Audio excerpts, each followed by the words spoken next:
Silver screen पर बाहों में बाहें डाले रोमांस करने वाले और प्यार के गीत गुनगुनाने वाले कई सितारों को असल जिंदगी में उनका मनचाहा प्यार नहीं मिल पाया है। फिल्मों में भले ही उनकी लव स्टोरी की हैप्पी एंडिंग हो गई हो, लेकिन असल जिंदगी में उनका प्यार अधूरा ही रह गया।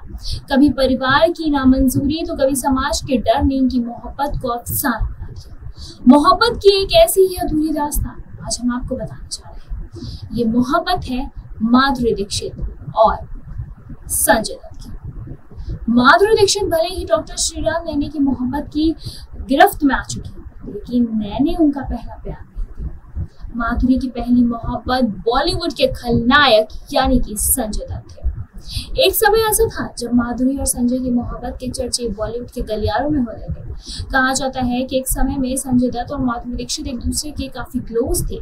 जब 27 साल पहले 1991 में निर्देशक लॉरेंस डिसूजा ने साजन फिल्म के लिए स्टारकास्ट की शुरुआत की थी, तब लॉरेंस संजय दत्त की जगह आमिर खान को लेना चाहते थे, लेकिन आमिर ने मना करने के बाद यह फिल्म संजय दत्त को मिली। वहीं एक्ट्रेस को लेकर उनकी पहली पसंद आयशा जुल्का थी, लेकिन फिल्म शुरू होने से पहले ही आयशा को तेज बुखार हो गया, जिसके बाद माधुरी दीक्षित को रिप्लेस किया गया।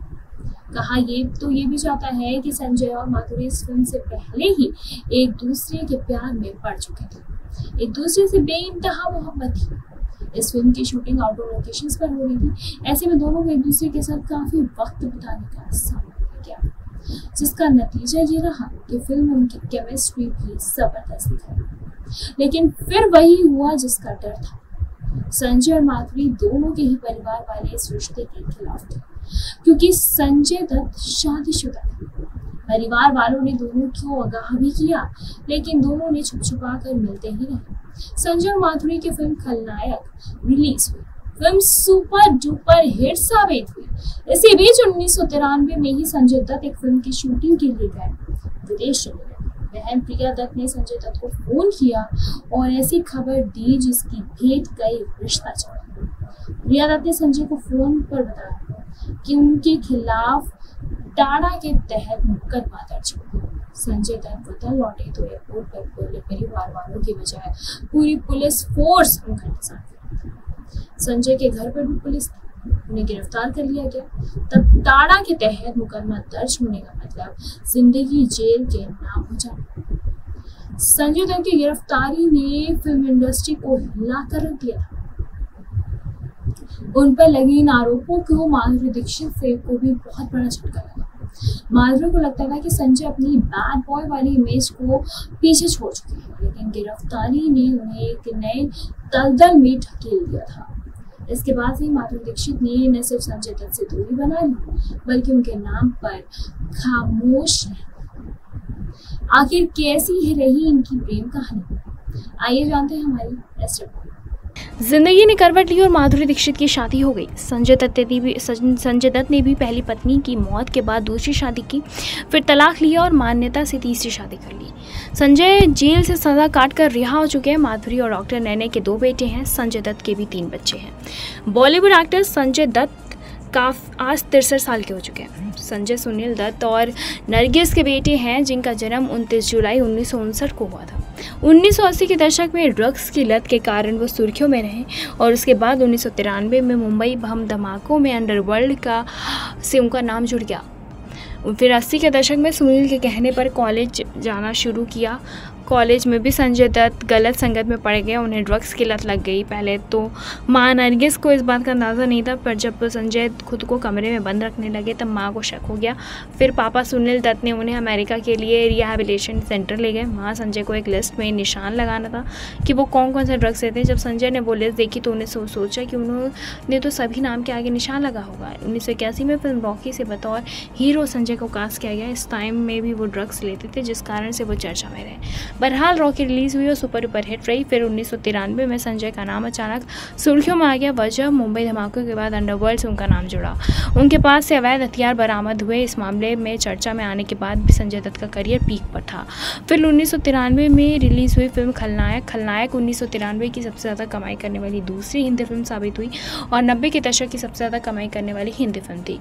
इसके बाद से संजय की इमेज एक खलनायक के ही रूप में रही, लेकिन 2003 में रिलीज हुई मुन्ना भाई MBBS उनकी इमेज को बदलने में में थोड़ी सी सफल रही। बॉलीवुड का एक ऐसा एक्टर जिसका जीवन हमेशा नशीले पदार्थों की लत और हथियारों के मामले में जेल जाने के कारण सुर्खियों में रहा, जिसने अपनी पहली फिल्म से ही बॉलीवुड में झंडे गाड़ दिया, ऐसा अभिनेता संजय दत्त को आज किसी परिचय की जरूरत नहीं है। आज हम आपको संजय दत्त उर्फ संजू बाबा की लव लाइफ के बारे में बताने जा रहे हैं, जिसने उन्हें हमेशा विवादों में रखा है।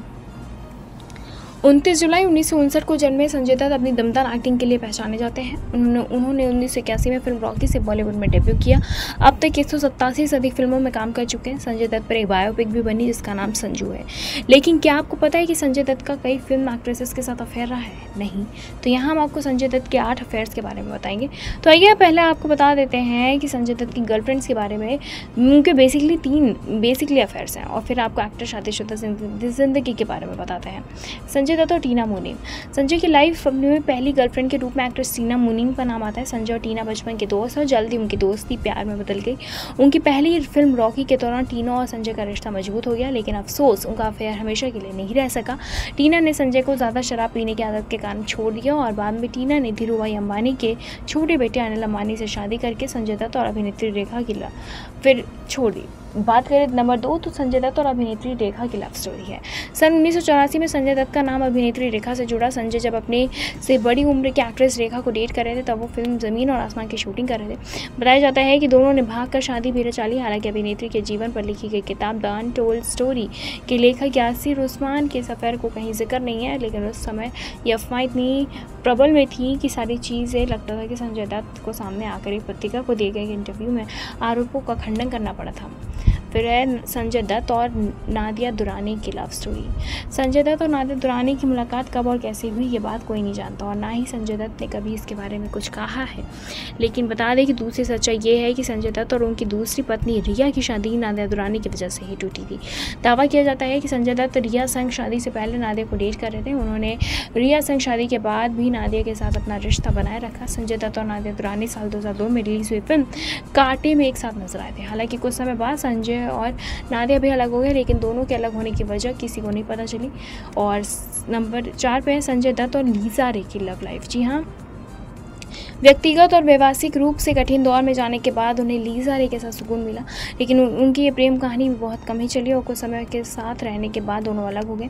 हालांकि लीजा ने हमेशा अभिनेता के साथ रोमांटिक रिश्ते में होने का इनकार किया, लेकिन इसके इन अभिनेत्रियों के अलावा भी संजय दत्त की लाइफ में कई एक्ट्रेसेस आई, जिसमें किमी काटकर और रीति अग्निहोत्री शामिल हैं। लेकिन संजय दत्त दोनों अभिनेत्रियों के साथ महज कुछ ही समय के लिए रिलेशनशिप में थे। और फिर संजय दत्त ने खुद अपने कई इंटरव्यूज़ में इस बात का स्वीकार किया कि वो एक समय में एक से ज़्यादा महिलाओं के साथ रिश्ते में रह चुके हैं, लेकिन वो कभी पकड़े नहीं गए। एक इंटरव्यू में संजय दत्त ने कहा था कि मैं एक समय में 3 रिश्ते में था और आपको बस थोड़ा सा चालाक होने की ज़रूरत है और बस सिर्फ ध्यान रखने की ज़रूरत है कि एक को कहीं पता नहीं होना चाहिए दूसरे के साथ क्या हो रहा है। संजय दत्त की लव लाइफ और उनकी गर्लफ्रेंड्स की लिस्ट में हमेशा ही लोगों को हैरान किया है, लेकिन उनकी शादियाँ भी कई कम सुर्खियों में नहीं हैं। संजय दत्त ने 1 नहीं 2 नहीं बल्कि 3 शादियाँ की हैं और एक्टर की हर शादी उनकी कैसेनोवा छवि की वजह से के बीच आ गई है, फैंस के बीच आई है। तो आइए अब आपको संजय दत्त की पत्नियों के बारे में बताते हैं। संजय दत्त और ऋचा शर्मा की लव स्टोरी। संजय दत्त की पहली पत्नी ऋचा शर्मा से उनकी मुलाकात फिल्म मुहूर्त के दौरान हुई। ऋचा पर संजय का पहले एक रश था और बाद में एक्टर को उनके साथ फिल्म करने का मौका मिला। संजय दत्त ने एक लोकल मैगजीन में ऋचा की तस्वीर देखी और उसी दौरान एक्टर ने उनके दीवाने हो गए। वहीं जब संजय दत्त और ऋचा के साथ फिल्म करने का मौका मिला तो वो ऋचा के साथ दोस्ती करने में जुट गए। फिल्म की शूटिंग के दौरान संजय किसी तरह से टेलीफोन नंबर लेने में कामयाब रहे और उन्हें फ़ोन करने लगे और ऋचा को डेट करने के लिए कहा, लेकिन एक्ट्रेस ने हमेशा ही संजय दत्त को नहीं में जवाब दिया। हालांकि लाख कोशिश के बाद एक दिन ऋचा ने संजय दत्त को डेट करने के लिए हाँ कह दिया और इस तरह दोनों की लव स्टोरी शुरू हुई। इसके बाद दोनों ने साल 1987 में शादी हो गई। शादी के 1 साल बाद कपल ने बेटी त्रिशाला का स्वागत किया और बेटी के जन्म के 2 साल बाद संजय दत्त को पता चला कि ऋचा को ब्रेन ट्यूमर है, जिसके बाद ऋचा अपने इलाज के लिए अमेरिका चली गई। वहीं कुछ समय बाद ही संजय दत्त और माधुरी दीक्षित की लव स्टोरी की चर्चा चारों तरफ होने लगी फिर से, जिस वजह से ऋचा अपने पति संजय दत्त को छोड़कर माता पिता के साथ रहने लगी और फिर न्यूयॉर्क में 10 दिसंबर 1996 को ऋचा ने गंभीर बीमारी की वजह से उनका निधन हो गया। बताते चले कि बॉलीवुड में कई सितारे ऐसे भी हैं जो अपनी प्रोफेशनल लाइफ से ज़्यादा अपनी पर्सनल लाइफ को लेकर सुर्खियों पर रहते हैं, मगर एक ऐसा भी एक्टर है जिनकी फिल्में का तो फैंस को इंतजार रहता ही है, साथ ही उनकी पर्सनल लाइफ में क्या चल रहा है ये भी जानना चाहते हैं। ये एक्टर कोई और नहीं बल्कि हमारे the one and only Sanjay Dutt. बताते चले कि संजय दत्त और माधुरी दीक्षित की लव स्टोरी भी काफ़ी ज़्यादा सुर्खियों में रही है, काफ़ी ज़्यादा लोगों ने इनकी लव स्टोरी को सराहा है। वहीं बात करें अगर लव स्टोरी की, तो संजय दत्त की फेमस लव स्टोरी काफ़ी ज़्यादा माधुरी दीक्षित के साथ चर्चा में बनी हुई है। चर्चा इसलिए क्योंकि कहीं ना कहीं इन दोनों को एक दूसरे से प्यार था। पहली बार माधुरी दीक्षित अगर किसी के प्यार में गिरफ्त हुई थी तो वो थे संजय दत्त और माधुरी दीक्षित की लव स्टोरी हमेशा, भले डॉक्टर नैना की आज वो पत्नी है, लेकिन उनके साथ उनकी लव स्टोरी काफ़ी ज़्यादा सुर्खियों में बनी रही। खैर, आपको इनकी लव स्टोरी कैसी लगी, संजय दत्त के बारे में कैसे लगी, हमें कमेंट करके बताएं। इसी तमाम लेटेस्ट खबरों को जानने के लिए जुड़े हमारे साथ और देखते रहना नेक्स्ट लाइव।